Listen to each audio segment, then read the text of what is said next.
สวัสดีครับสวัสดีครัขอต้อนรับทุกท่านเข้าสู่ช่องแฟนบอยกับการรีแคปจ้ามีแอนทีมิสตินนะคุณที EP 5เธอทำให้ฉันโกรธแรงมากเนี่ยแหละลุงอ๋อว่าปอนชอบซีนนี้พี่หรปอนอหรอ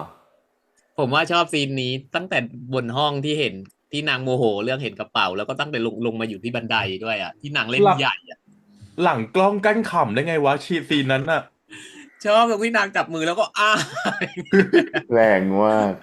ไม่ฉันว่าปอนน่าจะชอบฉากที่วิ่งลงทะเล ลงน้ำอ่ะ วิ่งก็คือหมดความมาเฟียอย่างที่พี่ปอนว่าจริง มันตลก ถ้าไม่ได้อ่ะถ้ามันไม่ได้อ่ะ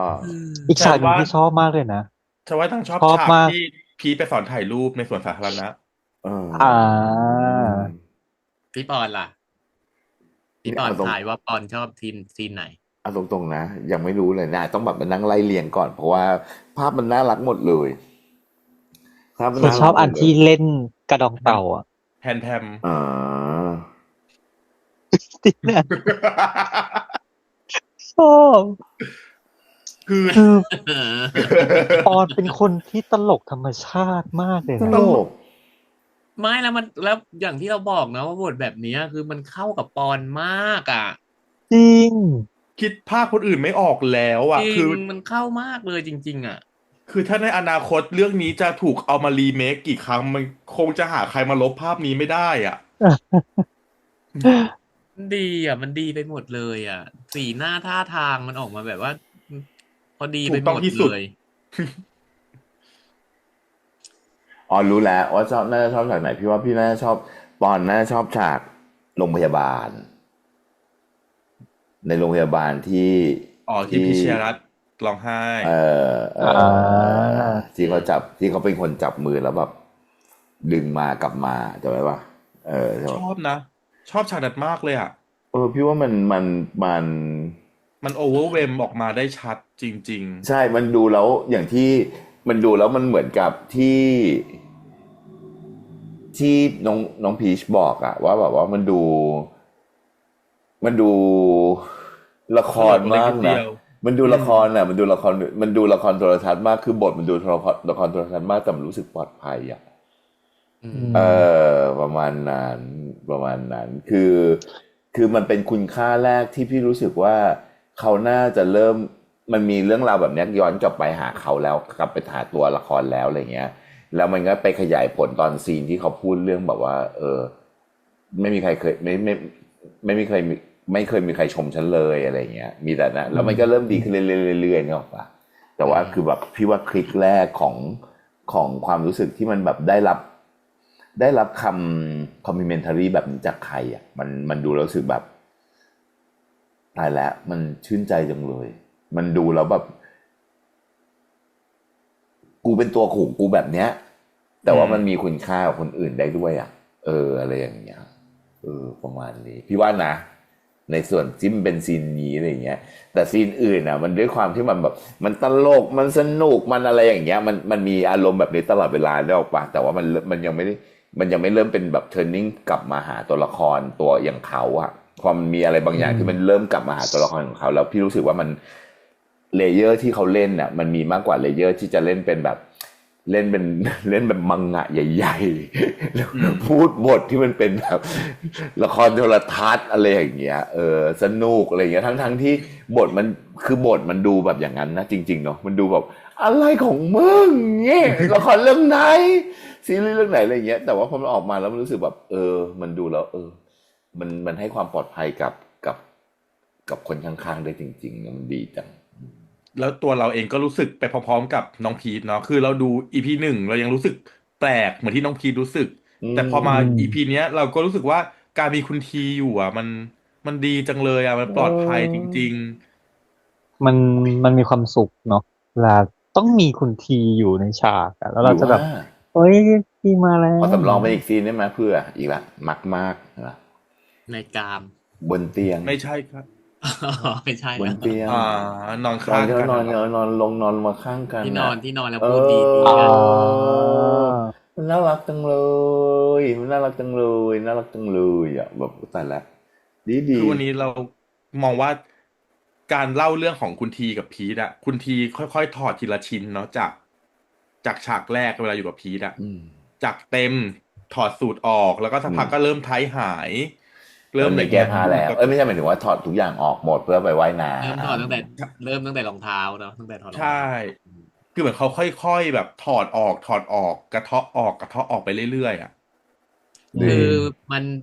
คือนอกจากพีทที่รู้สึกปลอดภัยที่อยู่กับคุณทีแล้วคุณทีก็รู้สึกปลอดภัยด้วยไงเห็นไหม อืม จากเมื่อก่อนที่เขาระแวงไปหมดนะเวลาเขาอยู่กับใครอ่ะ แต่พอมาอยู่ แต่ กั คุ บ ณที พีท เป็นคน เขา ที่ เริ่มแหละเขาเริ่มรู้สึกว่าตัวเองปลอดภัยแล้วที่ไปอยู่กับพีทไม่ต้องคอยระแวง ไม่ค่อยต้องคอยระวังอะไรแหละ แต่เขาเก็บทุกเม็ดเลยเนาะพีทพูดอะไรเขาเก็บหมดแล้วเขาทำจริงหมด เนาะน่ารักมากเลยคือถ้าเป็นนักเรียน ใส่ใจราย อะ ละเอี คื ย อ ด รักตายเลยอ่ะ อืม เพราะอย่างที่ลุงบอกว่าอยู่กับพีทเนี่ย เขาไม่ต้องเป็นห่วงอะไร เพราะว่าพีทไม่ได้ทำอะไรอยู่แล้วถูกไหม ไม่ทำ เขา อะไร ก็ เขา ตั้งแต่นั้นมาเขาไม่นั่นเลยนะเห็นป่ะแล้วก็เนี่ย พอพีทสอนอะไรทุกอย่างเขาจำหมด เขาทำทุกอย่างทั้งหมด เพราะเขาบอกว่าสั่งสอนฉัน ขนาดไอ้เรื่องสุดท้ายอ่ะ เห็นว่าที่เขาบอกว่าต้องขอคอนเซน ขอ ต์ consent ก่อนอ่ะ ขนาดฉันว่าพีทก็ยังจำไม่ได้เลยสอนอะไรวะ คนดูยังนึกไม่ออกนะ เอ ที่ อ น่าบอกว่าฉันขอลวนลาม คือ ใช่ คือพีคก็คือพูดพีคก็คือสอนไปแล้วแหละแต่ว่า ไม่ได้ ตาม ไม่ได้ situation จำขนาด อะเนอะ นั้นน่ะ เออ ขนาดเราดูเรายังจำไม่ได้เลย แต่ว่าพอเขาเฉลยพอคุณทีพูดมาปั๊บเนี่ยหุยมันทำให้เราหูแบบคุณทีเป็นคนที่ เนี่ยชายในฝันนะโรแมนติกอ่ะ ตั้งใจไปสอนเต็ม อ่ะ กายเลยเหรอ อีกแล้วเหรอจุ๊บ ใช่ เด็ดจุก เธอต้องอีกหน่อยเธอต้องเป็นนัดพบหน้าอำเภอ ก็คือไปตบหลวงอยู่นะ เพราะเธอมีชายในเพราะเธอมีชายในฝันแล้วไง ก็เลยต้องเป็นนัดพบที่หน้าอำเภอ อ๋อ ม ไม่จริงคือแบบ Feeling มีเสน่ห์ กลัว ทำให้ เป็นคนที่มีเสน่ห์มากอ่ะ ขอพูดหมักในโรงพยาบาลอีกรอบ เริ่มค่ะ คือเรารู้สึกว่าซีนนั้นน่ะตัวภูวินเนาะตัวน้องพีทถ่ายทอดออกมาแล้วเรารู้สึกว่า มันเป็นซีนที่เชื่อว่าคนในยุคปัจจุบันหรือว่าคนในวัยเนี้ยรีเลทได้โคตรง่ายเลยอะเวลาที่เราจะต้องโต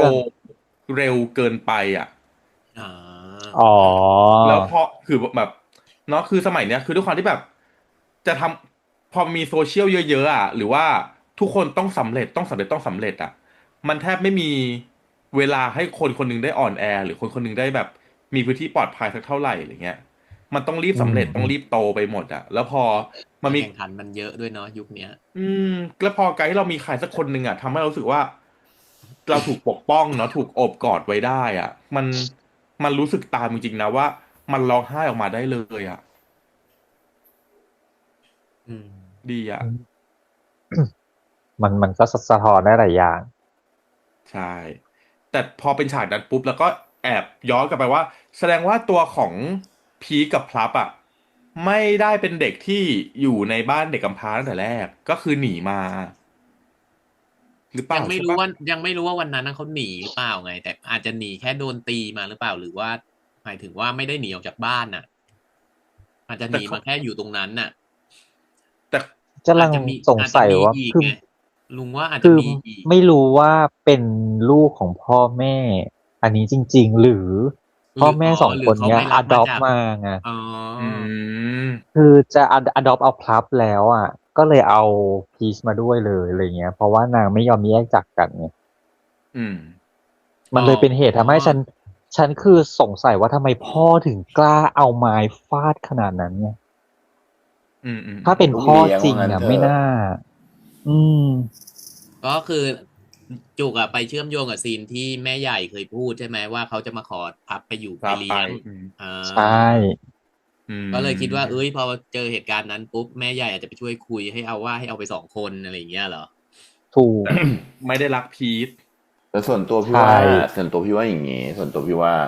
เวลา adopt อะมัน adopt แบบเอาใหม่ คือถ้าเป็นแบบพี่น้องมาเลยอย่างเงี้ย มันน่าจะมีครอบครัวมาก่อน อืม ถ้าเป็นพี่น้องมาเลยนะอยากเป็นพลับกับพีชเลยอ่ะไม่งั้นมันน่าจะเป็นคนเดียว ทิ้งมาลีฟมาเรียกว่าคลอดเสร็จทิ้งเลยคลอดเสร็จทิ้งเลยไม่เอาอะไรอย่างเงี้ยไม่มันไม่น่าจะเป็นแบบว่าคลอดมาให้2 คนแล้วค่อยๆไปอะไรอย่างเงี้ยส่วนตัวนะอาจ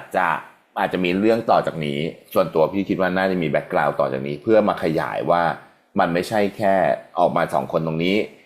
แล้วมันไปไหนต่อตัวละครไปไหนต่อทำอะไรต่อวะให้เราคิดเองขนาดนั้นอะไรเงี้ยนะมันอาจจะมีซีนที่แบบโอ๊ห้ามการโป๊ะปะโป้งไม่รู้ให้โป้งเข้าบ้านหรือเปล่าก็เลยบอกว่าสองคนหรือก็เหลือ2 คนพี่น้องอะไรอย่างเงี้ยคือ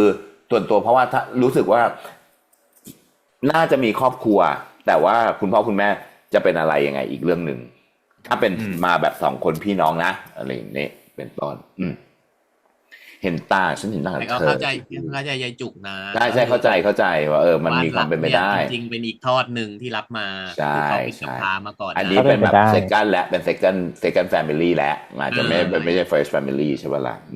ส่วนตัวป้าไปเข้าข้างเลยป้า50-50ป้าชอบทั้ง2ทฤษฎี เอาทั้ง2เหตุการณ์ มันเป็นไปได้หมดเรื่องหมดเลิศแล้วก็ซีนในโรงพยาบาลที่ว่ามันมีคาแรคเตอร์ของซีรีส์เรื่องนี้ชัดเจนด้วยแล้วก็มันให้มูดแอนโทนของความเป็นมนุษย์ของทั้งตัวคุณทีด้วยแล้วน้องพีชด้วยมันคือแบบว่าคนหนึ่งมันเข้มแข็งมากๆแต่บทมันแบบประลับประจ่อมมากเนอะว่าคือมันมีความเป็นแบบหูใหญ่เอ็กเซกเจเลตเกินไปเกินกว่าความเป็นมนุษย์ที่มันปกติธรรมดาจะพูดอะไรอย่างเงี้ยแต่ดูรู้สึกแบบเก๋จังเลยอะไรอย่างเงี้ยมันดูแล้วแบบมันให้ความเป็นมนุษย์กลับมาในบทของคนแบบนี้ได้แบบง่ายอ่ะง่ายจังเลยอ่ะแค่แบบอย่างนี้เองเนอะอะไรอย่างเงี้ยแค่มีชอบเหมือนกันอะไรอย่างเงี้ย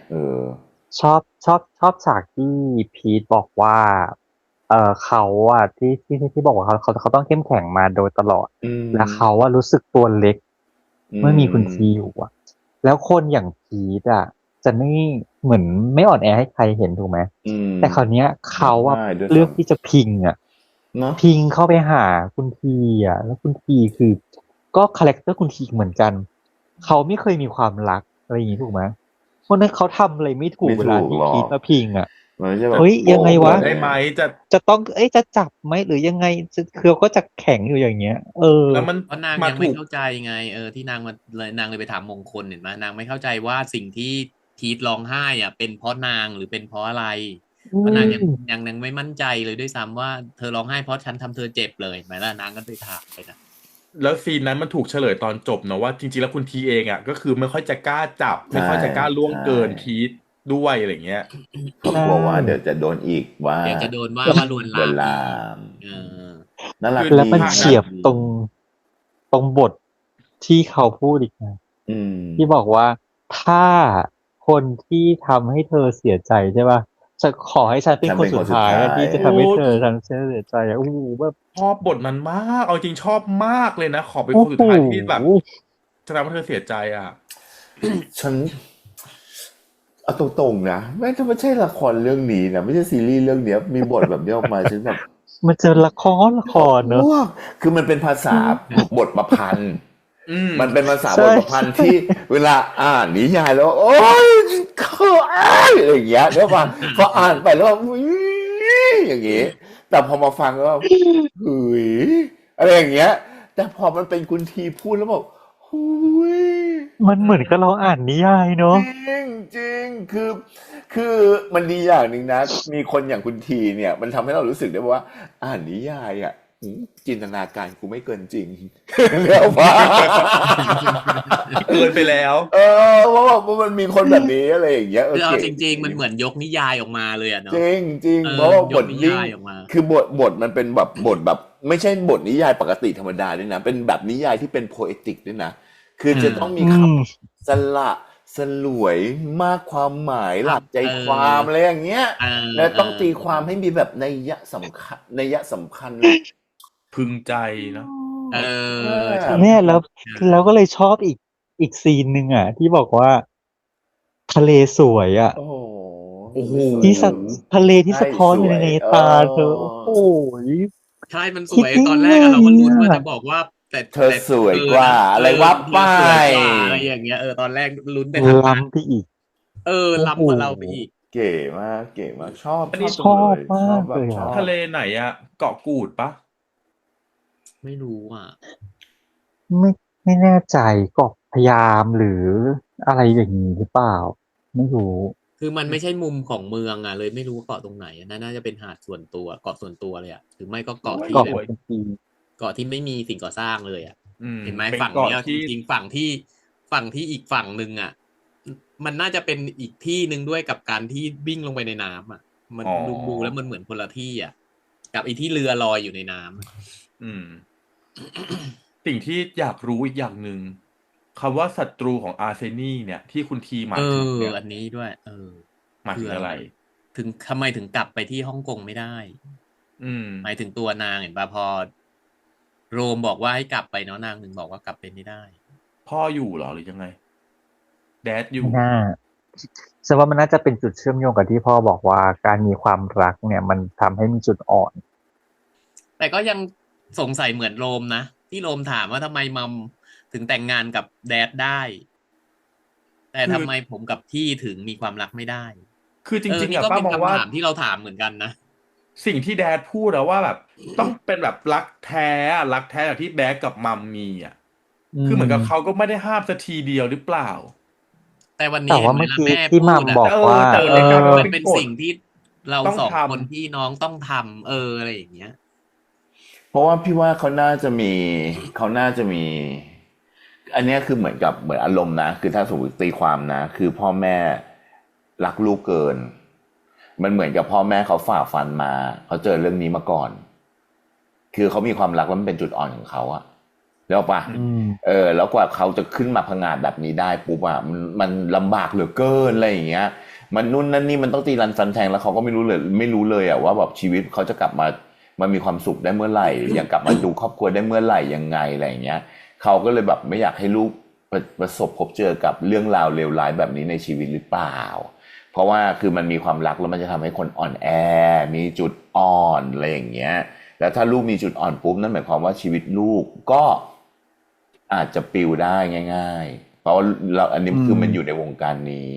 หรือเปล่าไงคือเขาคงไม่ได้อยากห้ามหรอก แต่เขาอยากให้แค่ลูกปลอดภัยหรือเปล่าเขาก็เลยแบบบอกให้ลูกแบบว่ามันเป็นกฎเพื่อที่จะรักษาชีวิตอะไรอย่างนี้หรือเปล่า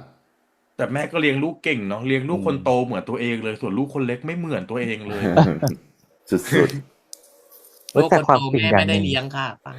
พี อ๋อ วี ละครเลี้ยง ค่ะ อ๋อละครเลี้ยงแต่ลูกคนเล็ก ๆ ไม่ มี เอา ความ ไป เป็น เลี้ย เห ง มือนจริงแต่บ แต่ ท ก็ มัน แอบ เจ็บ จุกเบาๆนะ จุ ไอ้ ก บท เนอะ นั้นน่ะ จุก ที่ เน บ อะ อกว่าซีรีส์เรื่องละคร อันนี้ เรื่อง มี แรก ความใกล้เคียงกับหม่อม เพ สุด ราะว่าใกล้เคียงตัวจริงแม่ที่สุดอ่ะ อืม แม้แต่ว่านี่คือความรักเลยนะเอาจริงๆคือถ้าสมมติว่า แม่ พูด คือนางเอก คือแบบแม่คือคนดีอ่ะแม่คือคนที่ถูกรัก อืม อะไรอย่างงี้เก๋บทมันเล็กๆนะ อืม บทมันเล็กๆแต่เล่นเอาจุกในทุกอย่างเลย จริง อืม คือนางใช้น้ำเสียงดีด้วยนะซีนนั้นน่ะใช้น้ำเสียงแบบ รู้เลยอะว่านางน้อยใจอ่ะ มีความน้อยใจอยู่ในนั้นน่ะ ชอบภูวินเล่นเรื่องนี้จังชอบแบบชอบอ่ะมันคือมันคอนทราสต์กับปอนโดยสิ้นเชิงปอนสนุกมากตลกมากชอบเหมือนกันนะเพราะว่าปอนไม่เคยอะไรแบบนี้มาก่อนอะไรเงี้ยแล้วก็ทำให้เรารู้สึกได้ว่าโอ้โหมันแบบเจ๋งว่ะปอนไปไกลมากอะไรเงี้ยในขณะเดียวกันคือ พี่ว่าด้วยคาแรค คือ เตอ คน ร์ ธรรมดาที่เราสามารถหาเจอได้ตามสยาม อืม เจอได้ตามห้างท้องถนนหรืออะไรเลยอ่ะ คือเดินสวนในเซเว่นได้อะคนแบบเนี้ย เออ นึกออกไหมคือมัน ท่าทางแบบนี้เลยแบบนี้เลย มัน อ่ะ ธรรมดามาก มันมีความเป็นปกติชีวิตมนุษย์สุดๆ แล้วก็ดูแบบวิธีการพูดอ่ะ มันดูเนี่ยแหละ นี่คือแบบ introvert ของแท้ เป็นแต่เป็น introvert ที่มีความแบบ ใส่ใจ ความหวังดีอ่ะ หวังดีให้กับคนรอบข้างมากๆนะอะไรอย่างเงี้ย ขนาดคนที่คิดร้ายกับตัวเองอะเนาะ นึกออกไหม เขา แล้ว อิ ร น วม โทร ถึ เวิร์ ง ดคือเขาเป็นคนชาร์จพลังได้ด้วยตัวเองอ่ะไม่ได้แปลว่าเขาไม่เอาใครนะเขาแค่แบบ อืม อยู่ตัวคนเดียวได้เพื่อชาร์จพลังอ่ะ แต่ความ มันดู เผื่อแผ่เขามันมหาศาลจริง มันดูแบบว่าวิธีมันไม่มีความแบบ คือตกใจสูงสุดคือตอนที่น้องบอกว่าอยู่ป้อม อืม ๆ อืม เข้าใจพี่ป่ะคือตกใจสุดเลยนะคือแบบน้องอยู่ป้อม นี่ขนาดโดนยิงยังไม่ตกใจขนาดนั้นนะมันอันนั้นมันคือสภาวะ threatening ใช่ไหมนึกออกป่ะแต่ว่าอันนี้มันคือแค่อารมณ์แบบตกใจอ่ะ มันยังไม่โวยวะเราเป็นเราเหรอโอ้โห ของตกหน่อยกูไปหมดแล้วนึกออกป่ะคือแบบโหนี่มันลักษณะของคาแรคเตอร์นี้จริงๆอ่ะนึกออกไหมคือ คุมโทนมาให้ไม่หลุดเลย แล้ววิธีการพูดแต่ละครั้งแบบง่ายๆ องศาคอนิดเดียวจบเอียงตัวหน่อยเดียวจบกอดอกหน่อยเดียวจบ ฟัง การ ปุ๊บ ขำนิดๆอืม ใส่ผมหน่อยเดียวแล้วพูดจบ แล้วรู้ทันไปหมด ว่าสิ่งที่เขาคิดอะคืออะไร กูรู้เลยที่มึงโวยวายทั้งหมดเนี่ย1คือมึงไม่ได้ดูตั๋ว2คือมึงไม่เห็นใช่ไหมว่าเป็นในประเทศ3คือเนี่ยกูมีวันกลับเนี่ยมึงก็ไม่เห็น แล้วสิ่งที่มึงจะต้องโวยวายคือ1 2 3 4 5อ่ะพูดจบยังพูดจบแล้วปุ๊บแค่นี้ คือยืนยิ้มด้วยนะ เอ ยืนยิ้ม อนึกออกว่าคือแบบ ใน มันมี สิ่ง การ ที่เขาบ่นโวยวาย มันมีการประมวลผลมาเรียบร้อยแล้วมันจะทำให้เรารู้สึกแบบ คือถ้าสมมติว่าเป็นแบบเอาเราอย่างเงี้ย ถ้ามาเจอแล้วแวกใส่อย่างเงี้ยโหสวนกลับแบบมหาศาลเนาะ ใช่ มึงไม่แหกตาดู บอดปะบอดมะอย่างเงี้ยกูเล่นใหญ่กว่าคุณทีแน่ด้วยว่าคือแบบโอ้โห มัน ฟังหยุดโวยวายแล้วฟัง อันนี้คือปล่อยให้พูดแล้วยืนขำ อะไรอย่างเงี้ยเนาะคือมันดูแล้วรู้สึกแบบโอ้ตายห่าแล้วแบบ คือ แล้วพอชีขำมาคุณทียิ่งขึ้น ใช่ มันชีวิตมันคือกูความหวังดีของกูคือเรื่องตลกของมึงอีกเหรออะไรอย่างเงี้ยไปอีกไงมันยิ่งไปกันใหญ่แล้วคือมันทำให้ยิ่งรู้สึกได้เนอะว่าจริง ๆ แล้วว่าพีชอะเก็ตแล้วว่าคุณทีมีความรู้สึกดีให้ อืม ดีให้ นี่อยากรู้ว่านางรู้ตอนไหนเนาะ โอ้โห นางเป็นรักตอนไหนอะไรอย่างเงี้ย ถึงยอมให้เขา first kiss ได้ จุก วันนี้ กี้ อะไรอย่างเงี้ย ในมาจังหวะไหนบ้างที่คุณทีไม่หยอดอ่ะ คือ ฉันก็งงมาก แต่ ว่า เข้า แบบ ใจว่าหยอด ที่บนดาดฟ้า EP 2 หรือ EP 3ป่ะที่คุณทีเขาบอกแล้วตั้งแต่บนดาดฟ้าจำได้ไหม ใช่ แต่ว่า คำถาม พีเนี่ยเหมือนจะเข้าใจว่ามันเป็นบทละครเรื่องไหนหรืออะไรอย่างเงี้ย เธออย่าลื ป้าม ว่า นะ คำถาม ต้น อืม EP เนี้ย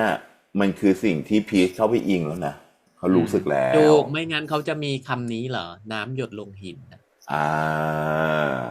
คำถามจะจุก ให้ ตอบ นะ ง่ายมากเลย อะไรนะ เพราะว่า ว่า คำถามจะจุกตอบง่ายมาก ก็คือเหมือนที่เราเคยคุยกันนะว่า รู้สึกว่าตัวคนดูเองอ่ะ จะรู้สึกไปพร้อมๆกับพีท อืม อืม EP 1คนดูรู้สึกยังไงกับคุณทีพีทก็รู้สึกแบบนั้นแหละ แปลกงงขำแล้วมันก็ค่อยๆเห็นมาจนวันเนี้ย เรารู้สึกว่าแบบ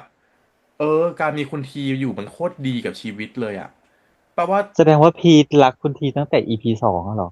เรารู้สึกไปพร้อม นางอาจ เพ จะ ราะฉัน ช รั อก บ คุ โด ณ ยที่ ที นาง ตั้งแต่ ไม่ EP รู้ ส สึ อก งแล้ว ไม่รู้ตัวหรอกจุก จุกกี้หล่อนแหละหล่อนรักคุณทีตั้งแต่คุณทียังเป็นแค่แบบว่า official คือ teller คุณ ไม่ต้องมาเจ็บอก เธอลองนึกดูสิจุกขนาดเธออยู่ตรงเนี้ยเธอนั่งอยู่ตรงเนี้ยเธอยังรู้สึกกับคุณทีเลย ๆ อืม แล้วพีทอยู่ด้วยอย่างนั้นน่ะเจอกันตลอดทุกวี่ทุกวัน พี่ปอจะจุกขัดเต้า จุกกี้เธออย่าแซงว่าผ้ากุ้งปลาดุกฟูขนาดนั้น ฉันเชื่อว่าแบบว่า และไม่ใช่คนเดียวที่เธอตกหลุมรักค่ะ คำพูดของเธอ มันเป็นหนึ่งมีดที่เสียบแทงใจฉัน หล่อนนี่มัน มัน เลี้ยง มาเรื่อยๆแหละมันไม่ได้ เติบโต มา โด แบ ย บ คุ ตู ณ ม ที ตามกับความรู้สึกของพีทอ่ะมันมา อืม เรื่อยๆแล้วจนวันเนี้ย แต่ เราเห็นชัดว่านางอ่ะจะต้องรู้สึกดีกับคุณทีมากก็คือซีนโรงพยาบาลอ่ะ อืม ถูก นางเลยยิ่งรู้สึกดีกับคุณทีมากๆอะไรอย่างเงี้ย ต่อให้จะแปลกแต่มันเป็นการแปลกที่เขาทุ่มเทเพื่อเราอะยังไงมันก็ต้องมีความรู้สึกดีอะ ถูก ไข่เจียวไอ้ไข่ดาว7 ระดับอะฉันชอบมาก เก๋เนาะ ก็คือไม่รู้ไงว่าชอบแบบไหนก็ทำมาเลยให้ทำมาเลย7 ระดับเลือก ไข่ เล ดาวย 7 ระดับเนี่ย อืม ฉันมองไปดีกันเนี่ยนะผัดกะเพราเนื้อโอ้โหทำไมกะเพราเนื้อเป็นแบบนั้นล่ะ เนื้อพิคันย่า โอ้โห เนื้อคัน เลิ เซ ศ ล นะ เก๋ เออ มันดี วันนี้ ดี ชอบ แบบ อีกอย่างเหมือนกัน อ่าฮะ ชอบอีกอย่างเหมือนกัน ชอบชื่อตอน เซลฟี่ เซลฟี่ แล้วมันทุกเซลฟี่ฉันชอบหมดเลยอ่ะ เขาปล่อยรูปนั้นหรือยังอ่ะ ดีทุกรูป น่ารัก เลย เนาะ แล้วปอน ไม่ คื ตั้ อง หล่ แต่ อ รูป ปอน รูป ก็ แร คื กแล้ว ปอน รู ก็ ปแรกรูปที่สวนไง รูปที่สวนนั้นก็ ไม่ คือดีมาก รูปแรกคือรูปที่พีชเซลฟี่ตัวเองส่งให้พาม อ๋อ ฉันชอบ คุณทีปกติไม่แบบนี้ อะไรไปสิงนางฉันงง ชอบแต่ชอบอ่ะน่ารักอ่ะ อยากได้รูปที่สวนมาก โอ้แต่นั้นรูปสวยเนาะ จริง รูปน่ารักมากแล้วคือเห็นลาบูบูมาตั้งแต่ภาพเบลอเลยอ่ะ เราขอพี่เอ็กซ์นะ วิแรงมาก เขาอาจจะปล่อยใน X แล้วก็ได้ เรายังไม่ได้เข้าไปดูเช็คดูไง อาจจะมีปล่อยไปแล้วก็ได้ อืม ทีนี้ป้าว่าเรามาคุยกันเรื่องของคุณโรมและคุณโมกดีกว่า อัน สรุปแล้ เนี้ วย เดี๋ยวนะคู่นี้เขายังไม่ได้เป็นแฟนกันเหรอโรมกับโมก หรือ น่าจะ เป็น ยัง แบบลับๆ เพราะว่ามันมีการพิมพ์มาหาว่าคิดถึงจังนู่นนั่นคือส่วนตัวเลยคิดว่าเป็นแฟนกันแล้วไง นั่นน่ะสิ ลุงว่าลุงดูทรงวันนี้อะคือยังตอนแรกก็แอบคิดเหมือนป้า แต่วันนี้ที่นางไปคุยกับพี่นางอ่ะ อืม มันเหมือนจะยังไง หรือว่าทั้ง ห คู่ รือ ก็ ว่า ต่าง อยู่ มีใจให้กัน แต่ว่ามันแบบ ก็คงอย่าง ป นั้น ฏิบัติหน้าที่ แหละป้าแต่ว่า อ มัน ยู่อะไรอย่างงี้ มันไม่ได้ไง ก็คือมันเป็นกฎอะอย่างที่บอกอะ แต่ดูแลวป้าว่าส่วนตัวคิดว่าน่าจะเป็นแฟนกันแล้ว แต่ว่าปิดบังอะ ส่วนตัวว่าอย่าง ใช่ หรอ มันคือแค่มันเหมือนอารมณ์เหมือนแค่ คือเราอะจีบกันนะเราจีบกันเรารู้ว่าเรารู้สึกดีต่อกัน แต่ว่าหน้าที่หนึ่งอะไรหนึ่งอย่างงี้ใช่ไหมแต่ว่าพอไกลกันอะมันสามารถแสดงอารมณ์ได้เพราะอยู่คนเดียวไงเพราะฉะนั้นหน้านั้นนะมันสามารถทำได้เหมือนอารมณ์แบบว่าเฮ้ยผู้ชายส่งเทคมาโอ้ยอย่างเงี้ยแล้วป่ะอารมณ์แบบ อันนั้นพี่ปอ หร น อ ปะ แรงมากอย่าง แต่ นี้ ฉันอยู่ทีมป้า เป็นแล้ว ฉั เห น รอ ว่านางเป็นแฟนกันแล้ว ฉันว่ายัง ลุ เพ ง ราะว่า อะอยู่ทีมพี่ปอนลุง เพราะ ก็ ประเด็น ว่า คือ นา อง ย่าง ยั นี้ งไม่ได้เป็นแฟนกัน ประเด็นคืออย่าง ป้า นี้ อยู่ พี่เชื่ ทีม ว่า เจ๊จุกแฟนพี่เพิร์ด โอ้ยตั้งแต่แรก ฉันอยู่ทีมป้าแฟนพีท เออ แฟนพีทนะป้านางไปให้เป็นแฟนพีท ไม่เป็น แต่ ไร ป้า ฉันเป็ ให้ น นางเป็นแฟนพี่เพิร์ดนะ เออ เป็นลุงไม่ยอม ไม่เป็นไรป้ายอม ยอมง่ายมาก ไม่เป็นไรโอ๊ตเราแพ็กกัน ประเด็นคืออย่างนี้ พี่เชื่อว่าคนอย่างชิบหายละคุณที มีสติมาคุณปอนอ๋อ คนอย่างคุณทีอ่ะคือถ้ารู้ว่าเป็นแฟนกันแล้วอ่ะไม่ต้องให้โมกทำงานที่นี่หรอก ไม่ต้องให้โมกอยู่กับเขาหรอก เพราะว่าเขา ใช่ น่าจะอยากให้น้องชายมีความสุข อีกอันหนึ่งคือสิ่งที่คุณทีเคยพูดกับโมกอ่ะ นายเนี่ยฉลาดทุกเรื่องเลยนะโมก ยกเว้นเรื่องนี้ อะไรอย่างนี้เป็นต้น เพราะว่าคือส่วนตัวพี่รู้สึกว่าคือนายอย่างคุณทีอ่ะไม่ใช่เป็นนายกับโมกนะเขาไม่ได้คิดว่าตัวเองเป็นนายเขาน่าจะคิดว่าคนโมกคือคนหนึ่งในครอบครัว อืม แล้วคนอย่างคุณทีเขาเป็นคนที่จริง ๆ เลยอ่ะเขาอยากให้ทุกคนรอบข้างเขามีความสุข แล้วเขาเองอ่ะมีความสุขแบบนี้ไม่ได้ ถ้าเขาเห็นว่าคนอื่นจะมีความสุขเรื่องเนี้ย พี่เชื่อว่าเขาให้เต็มที่ อืม เขาให้โอกาสคนนั้นเต็มที่ เขาให้โอกาสที่คนนั้นต้องเจอกับความรักที่ดีแน่ๆ แล้วก็ให้อยู่แน่ๆ แล้วยิ่งคนรักเป็นคนรักของโมกเป็นน้องของเขาอีกอย่างเงี้ย โอ้โหพี่ว่าไป แต่ ถ้าเป็น ลุง แฟน อะ กันนะไป ลุงอะคิดว่าคุณทีอะรู้ว่าต่างคน รู้ ต่างชอบกัน รู้ แต่ว่ามันยังไม่ได้มีสถานะไง มันก็เลยกลาย ใช่ มาเป็นแบบ อันเนี้ยเหตุผลเนี้ยอักรี ลุงอะแอบคิดว่าแต่โมกอะไม่ได้เผยความรู้สึกด้วยซ้ำ แต่ทุกคน ฝั่ง เห็นเอ โม ง ก มัน อะ ก็เหมื แต่ อน ว่า กัน แต่ว่าฝั่งของคุณโรมอะอันนั้นอะโจ่งแจ้งมากสำหรับลุง คิดถึงจัง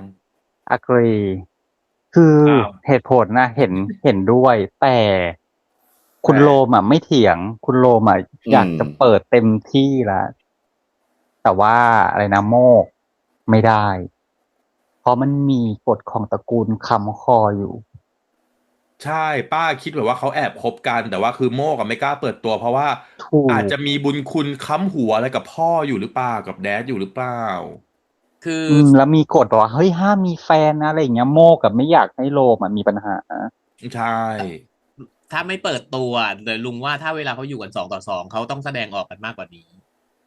ก็เขาจับ โมก ฟั่ม ไม่ ล น่าง บน จะ เตี โม ยง ก เลย ไม่ ไง น่าจะไว้ตัวขนาดนั้นสำหรับลุง จับ อ ฟั่ ย่าม เล่นแบบนี้นะครับ คุณกฤษณัยผม นั่ ไม่ นแหละ ช อัน อ นี้ บ คือพี่สาวปรา มัน หมาเด็กไงมันคือพี่สาวปราหมาเด็กใช่ไหมเจ๊จุก มันจะออกแนวประมาณนี้ป้าแบบว่า คน ถ้า เป็น เป็น กรุบ คน ถ้าเป็นแฟนกันแล้ว อ่ะ นะ ถ้า ถ้า พูด เป็น กัน แฟ เลย น เนี่ย กัน คน แล้ว เป็น เนี่ย ผัวเป็นเมียกันแล้วเนี่ย อยู่ มันจะ ใน แบบว่า พื้นที่ส่วน เฮ้ย ตัวเขา ไม่ จะ เอา ไม่แสด จะ งอ เล่ อน ก แบ แบบ บ นี้ นั้น อย่าเล่นแบบนี้ไม่ชอบ เขาอยู่กันสองค แต่ น จริงๆ แล้ว เราชอบ อยู่กั เขา น อยู่กัน ส ส อ อง ง ค คน น แล้ว ค่ะ แล้วก็อาการนั้นน่ะ มันคือเกณฑ์มันจะ7 ปีแล้วจุกกี้ มันเป็นกันมา7 ปีแล้วมั้งอาการบอกว่าอย่าไปยุ่ง โมกอะเป็น เงี้ย คือโมกอะเป็นคนเจียมตัวนึกออกป่ะเลยไม่กล้า ถูก เลยไม่กล้าที่จะเผยความรู้สึกไปกับโลม ถูกมาลูก ใช่ไหมพี่ปอน ถู แท็ ก ก มา อย่างนี้เป็นต้น เพราะว่าเอาเข้าจริงแล้วนะ ถ้ามันเป็นแฟนกันแล้วนะ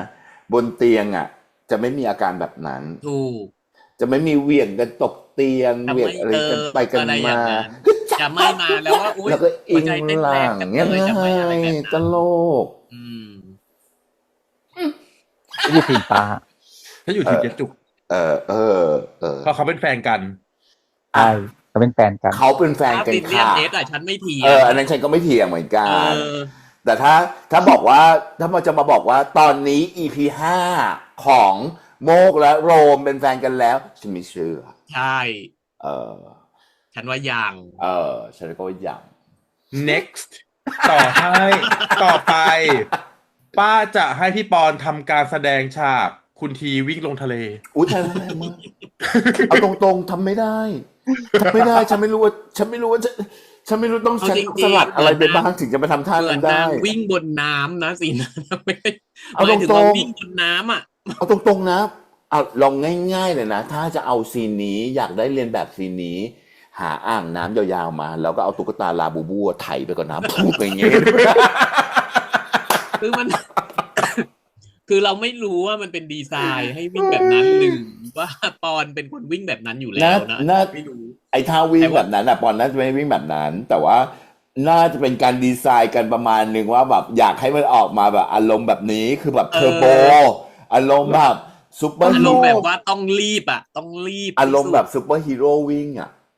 อารมณ์แบบ ฉัน In the Flash อ่ะนึกออกปะ The ฉัน Flash เลย นึกถึงอะไรรู้ไหม เร็วๆอะ นึกถึงเลยไหมคุณชาวีอ่ะ ที่มันจะมีฉากที่วิ่งลงไปในน้ำทะเลอ่ะจำได้ไหม อีกแล้วเหร แต่ อ พี่ชาวีต้องใส่สูตรด้วย ที่ใส่สูตรมาทำไมไง แต่อันนี้คือใส่แบบเหลือแค่ อันนี้นางใส่กางเกง กางเกงอย่างเดียว ปลดสูตรแล้ว แต่ว่าพี่ชายไม่วิ่งแบบนี้ไงอันนี้มันจะเป็นแบบวิ่งแบบ The Flash อะที่แบบวิ่งแบบซูเปอร์ฮีโร่อะ ใช่คือดูแล้วเหมือนนางวิ่งบนผิวน้ำอ่ะ เหมือนแอนแมนวิ่งอะเธอ อารมณ์แบบประมาณนั้น เหมือ อะ นางวิ่งบนผิวน้ำอ่ะแล้ว ไม่ได้วิ่งลงน้ำอ่ะ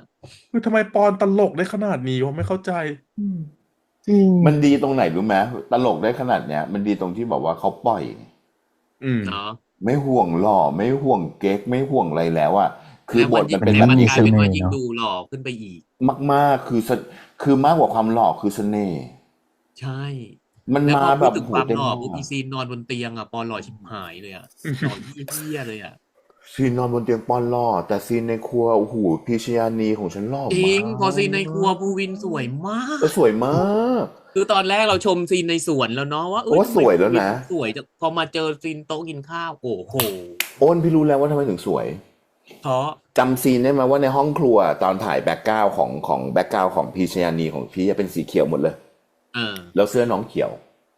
เออ ปรากฏว่ามันมีเขียงพลาสติกอันนึงค่ะเขาไปตั้งเขียงอันนึงขึ้นมาเป็นสีขาว อีตรงแบ็กกราวลองไปดูนะ กาว พี่ก็ ของหลังพี่พี ใช่ตรงที่มันเป็นครัวใช่ไหมมันเป็นซิงครัว มันเป็นครัว แล้วเขาเอาเขียงพลาสติกตั้งขึ้นมา แล้วมันเลยยิ่งขัดนึกออกปะมันมีจุดนำสายตาที่มันเป็นหน้าของลูกอยู่แล้วถูกปะล่ะแต่ว่าพอมันมีอะไรพวกเนี้ยปุ๊บอะมันทำให้แบบว่าเส้นของตรงเนี้ยมันชัดขึ้น แล้วมัน บอดี้ แล้วฝั่งหนึ่งมันขาวอีกฝั่งหนึ่งมันเขียวเพราะเขียวแบบเป็นแถบครัวเลยอย่างเงี้ยมันเลยกลายมาเป็นว่าแล้วในโทนที่ปอนเล่นน่ะมันเป็นโทนส้ม มันเป็นส้ม แบ็คกราวด์กับแบบเหมือนแบบอารมณ์แบบพระอาทิตย์ตกนึกออกมาอารมณ์แบบแสงพระอาทิตย์หรือไม่ก็แสงไฟข้างนอกที่มันเป็นแสงส้มอ่ะแสงอะไรอย่างเงี้ยให้มันดูเป็นวอร์มโทนแต่ว่าของน้องอ่ะคือมันเป็นแบบว่าคูลโทนอ่ะแล้วพอมันคูลกับวอร์มที่มันเห็นกันชัดๆแบบ พอภาพจับแบบนี้ปุ๊บอะสีตรงเนี้ยมันเลยทำให้กลายมาเป็นซอฟต์พาสเทลที่ดูสวยแล้วดูเจนเทลลงจริงแล้วดู มัน ส เล วย ย ดูแบบ มาก โอ้โหตาย วิ ห่าว ส แล้ว วยมากเลยตรงนั้นอ่ะ สวยแบบ แล้วมีอีเขียงขาวเนี่ยเป็นตัวหลักเลยนะ ที่ทำให้แบบมันเอาขึ้นมาขนาดนั้นน่ะ มันชายเอาขึ้นมาแบบสุดๆแบบโอ้โหอะไรวะ เนี่ยแค่เขียงอันเดียวอะทำไม่ได้ขนาดนั้นคิดดูดิเธอ เนอะแล้ว ลองไปกดดูได้เลย ฉันว่ามันเป็นเขียงพลาสติก ฉันจำได้ติดตาเลยว่าแบบ เขียงพลาสติกสีขาวใช่ไหม เป็นแบบเพราะว่ามันมีอีตัวนี้ออกมาพอดีอ่ะ มันเลยดูรู้สึกแบบ ดีมาก อุยตายห่าแล้ว ดีจังเลย ดีแบบโอ้หน่อยเดียวอ่ะ แต่ต้องลองกลับไปดู จริงแล้วซีนบนเตียงนั้นคือหน้าปอนก็แบบว่าโอ้โหแบบเนียนมากเลยอ่ะ เนอะ นอนหงายอ่ะ นอนหงายไม่มีเหนียงเลย มันดูรู้สึกว่าแบบ ปอนเล่นซีรีส์เรื่องนี้แบบมีความสุขมากอะ จริง มีความสุขเหมือนแบบว่าโหกูไม่เคยทำอะไรแบบนี้มาก่อนเลยว่าดีว่ะเนี่ยลองได้ทำอะไรอย่างเงี้ย แล้วลองทำแล้วมันมีความสุขอ่ะ ลองทำแล้วมัน ปล่อยเลยเนาะ แล้วมันเหมือน เหมือน พี่ แบบ เชื่อว่าน้องน่าจะลองเองแล้วก็ตลกเองอ่ะ ไปด้วยในตัว แล้วก็เลยชอบเองไปด้วยเนาะมันก็เลยเล่นออกมาแล้ว อะไรอ ดู ย่างเงี้ย มีความสุขไปด้วย ต้องแบ อ่ะ บนี้ใช่ไหมฉันก็เป็นคนแบบนี้ใช่ไหมอะไรอย่างเงี้ย ฉันว่านางออกจาก ปอนธราวิทย์นอนไม่มีเหนียงเลยไหน ปอนจินตกรลองเอนหลังไปดูสิครับ ไม่เหลือเลยค่ะ พี่ ไม่ บอ เห ล ลือ บอกนี่พี่บอกไม่ต้องนอนค่ะ บอกนี่ เห็นไหมเก๋จะ ไม่ต้องน ตา อน ย ค่ะอย่างนี้ ฉันเป็นคนหนึ่งที่มีดับเบิลชิน เออ ฉันก็มีแต่ว่าถ้าเป็นภาพปิ้งฉันจะไม่มีเพราะฉันมีเหมยตู VIP คุยแรงมากเหมือนลูกเลย ถ้าเป็นภาพนิ่งฉันจะมีเพราะว่าฉันจะทำแบบนี้อ่าฉันมีวี ดี ทำ ไป เอง หม อ ด ย่างนี้ ดีมากเลยอะซีรีส์เรื่องนี้เนาะมันดีอ่ะ ดี นี่ คือเหมือน ดูดิ เหมือน ดูดิ เหมือนปอน เห็นไหมเห็นภาพตรงนี้ของพี่ไหมตรงนี้มันจะเป็นแสง อ่า แล้วตรงนี้มันจะเป็นเงาใช่ไหมมันเลยแต่ในซีนแบบนั้นน่ะอีกฝั่งหนึ่งอะถ้ามันมีแสงที่มันเป็นแบบผนังผังขาวปุ๊บอะ EP หน้า เห็นไหม ป้า เห็นไหม เอาเสียงมาว่า เนี่ยดูหน้าป้าดิฝั่งหนึ่งเห็นป่ะมันจะขาวอีกแบบแล้วฝั่งหนึ่งจะมีเฉดที่มันเป็นแบบว่า half face อะพอมันเป็นแบบนั้นน่ะมันเลยทำให้ดูแล้วดูแบบดู หน้า โปร่ มัน ง ยิ่งขาบอย่างเงี้ยเหรอ ใช่ใช่เพราะว่า มี มัน มิ ชัด ติ ขึ้น เจอเลย EP หน้าเขียงมะขาม เสียงมะขามที่แบบว่าขึ้นดอกเห็ดด้วยใช่ไหม แรง เห็ด มาอันนั้นในลูกของเขียงพลาสติกค่ะลูกเขียงพลาสติกนะคะแรงจังเลยอ่ะเฮ้ย ดีเนาะไม่รู้จะชมอะไรไม่รู้จะ ดี ชม ดี ยังไงอะ ฉันว่าปอนอ่ะ ออกจากเซฟโซนละ ใช่ ตั้งแต่เรื่องนี้เป็นต้นไปอ่ะ ใช่ มันจะดีขึ้น ต้อง ไปเรื่อยๆ ปอน เรื่ บ อ อย ก ๆ เลย เรื่อยๆเลย ปอ แห น ละ นางเล่นไม่ห่วงหล่อจริง ๆนั่นแหละเรื่องเนี้ยแต่มันดันทำให้นางหล่อยิ่งขึ้นไง ใช่ อืม คนห เล่น นึ่ง ห่ว มั ง น หล่อ เล่น จะไม่โผล่จากทะเลขึ้นมาเกาะขอบเรือแบบนั้น ซีนนั้นฉันลุ้นมากเลยถ้าฉันลุ้นให้นางตอบว่านางนั่งเรือดำน้ำ แรงอะตล ต ก ลก อ่ะ ตลกเซอร์เรียลมากอะคือโผล่ขึ้นมาจากตรงนั้นนะ ก็คือคนมันรวยเนาะจริง ๆ ถ้านั่งเรือดำน้ำมาก็ยังได้เลยนะถ้านางบอกว่านางนั่งเรือดำน้ำไม่ได้นั่ง private jet มา ถ้า เกลียด ฉันเป็นน้องพีจะตกใจ เกลียด ตกเรือไปแล้วค่ะ อยู่ เกลียด โผล่ ไม่ถ้าไม่ตกเรือก็คืออีไม้ฟาดไปแล้ว อีไม้พายอ่ะ แล้วฉันเกลียดการพักผ่อนอย่างสงบที่มีการมาเต้นธงมะ ตั้งแต่นี่แล้วค่ะมะพร้าวแล้วค่ะ พร้าว พี่ชยาลักษณ์ เฮ้ยนี่ไง กรีนทีอ่ะ ทุกทีเลย นั่นเลิศนะอันนั้นเลิศนะ เลิศ กินดีอ่ะเลิศอ่ะ เลิศ แล้วกลายเป็นแบบ คิดได้ มัน ไง ฟีเวอ อะ ร์มากอ่ะ คือแทบทุกแบรนด์ตอนนี้จะต้องคุณทีไปหมดแล้ว ใช่ อ่ะ ใช่ มัน อะไร ไม่ อะ และกรีนทีนี่คือโออิชิรักมากเลย เอา นะ ต อัน ร เนี่ย ง เดี๋ ๆ ยว นะ นี้ นี่คือการสร้างกระแสชั้นลึกเลยนะเผลอ จริง ๆโอ้ยชีจะออกกลิ่นทีพีช พีชทีอ่ะคือได้เลยอ่ะ ที ที พี พี ออกมาให้เลยอ่ะก็ไม่แน่หรอก น่ารักน่ารัก ก็ไม่แน่ก็ไม่แน่เนาะอาจจะ EP นี้ออกแล้วค่อยเปิดตัวผลิตภัณฑ์ก็ได้นะคอลเลคชั่นพิเศษ เดี๋ยวหลบด่วนเลยอย่างนี้นะสั่งเดี๋ยวหลบโปรดักด่วน ซึ่ง แล้วหลังจากที่ดื่มปุ๊บ ก็จะทำหน้าฮอปแบบคุณที ชอบทุกครั้งที่ชีฮอป ชอบเวลานางเขินอ่ะชอบจังเลยอ่ะเวลานางหันแอบยิ้มอ่ะ ถ้าเป็น แล้ ฉั วน ก็ นะผมหัวร่วง บีปอย บี ผม ป ร่ว อง ย ค่ะเนี่ยฉันปั้นนะ อัน หัว นั้น ร่ว คื ง อเขินหนัก อันนั้นเวลาเขินหนักไงจะบีปล่อย ตอนที่ แต่ถ้าแอบเขินนะคือ อะไร จะหั นะ นไปยิ้มอ่ะ ตอนที่เอาอะไรนะเขาเรียกอะไรนะ ที่ไปประคบตาให้พีชเหรอ ไม่อันนั้นมันนางไม่ได้บี้ปอย อ๋อ นางเขิน นาง เนี่ยนาง บี้ เขิ ลูก น ไอ้นั่นเลยนางบี้นี่บนหน้าพีทอ่ะ มี เกลียดจังห คำ วะ ถามชวนคิด ป้าย ายแพลนจะยังไง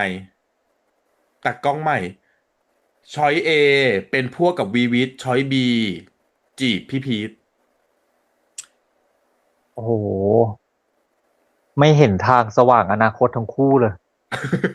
ลุงว่าไม่ ฉั น่าน ว่า จะเป็นพวกวีวิทลุงว่าอาจจะเป็นทางหลัง อาจจะแบบว่าต่อไปอาจจะชอบ คือรู้สึกว่ามันมีความเป็นแบบ มีประกายเบาๆในการพูดถึงพี่คือไม่รู้ว่าชื่นชมแบบ ใช่ แอดมายเฉยๆหรือว่ายังไง ลุงเห็นด้วยกับป้าซีนที่แบบว่าพอนางพูดถึงพี่พีทแล้วดูนางหน้าเป็นประกายตาเป็นประกายเลยตอนพูดถึงอะไรเงี้ย แล้วพอเหมือนกับส่งข้อความมาแล้วคือทำไมมันต้องมีฉากนี้นึกออกไหม อืม ฉากทักมาแล้วพีทไม่ได้สนใจอะไรเงี้ย ลุง ใช่ คิดว่าอาจจะเป็นเพราะตัวละครนี้แหละ ที่ทำให้ทุกคนรู้ว่าคุณทีกับพีทอะ อืม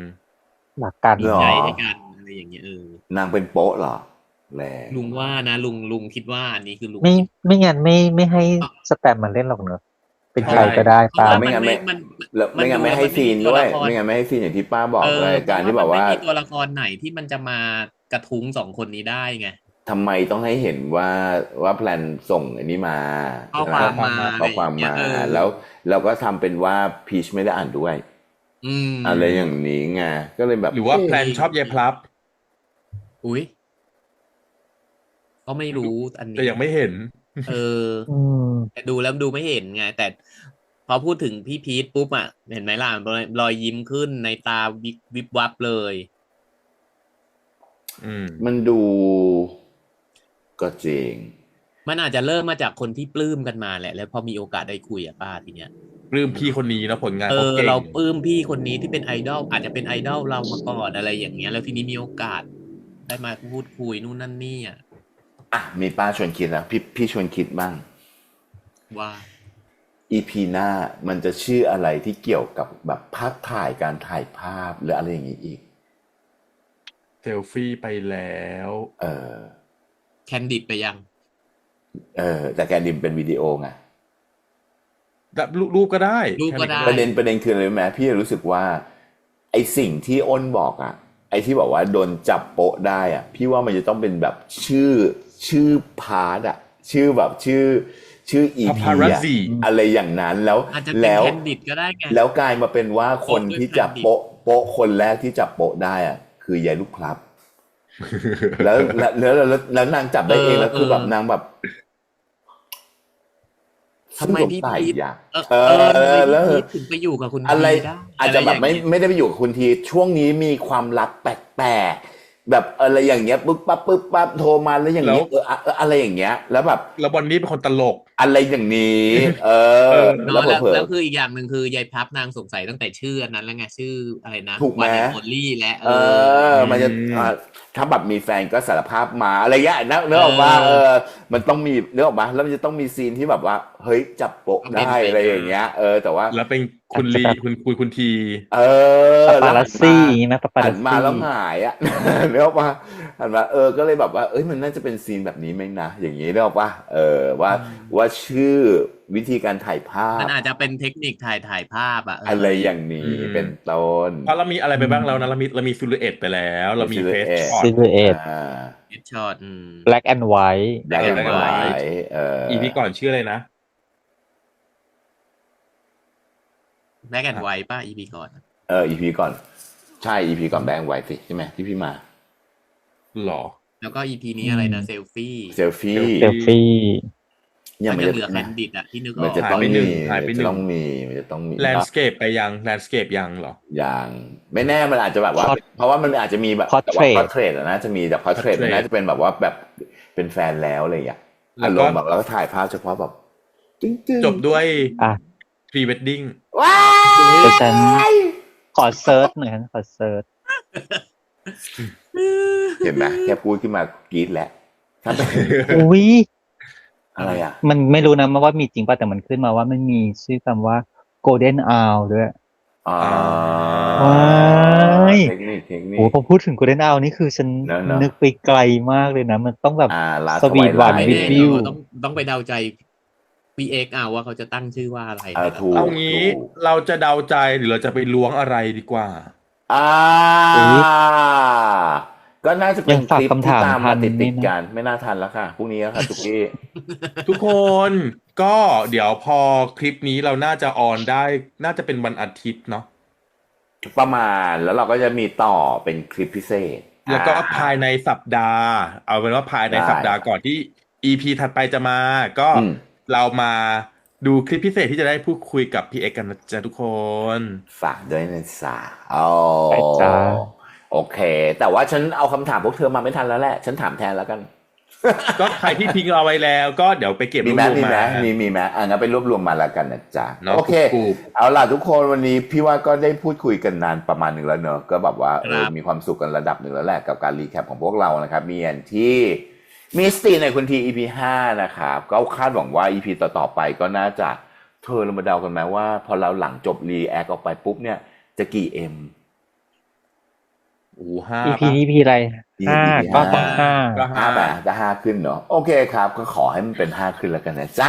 แต่ว่าวันนี้พวกเราสี่คนไปแล้วนะครับเจอกันกับคลิปหน้าจะเป็นคอนเทนต์อะไรฝากด้วยนะครับวันนี้ไปแล้วจริง ๆ สวัสดีครับ สวัสดีครับ สวัสดี บ ครับ าย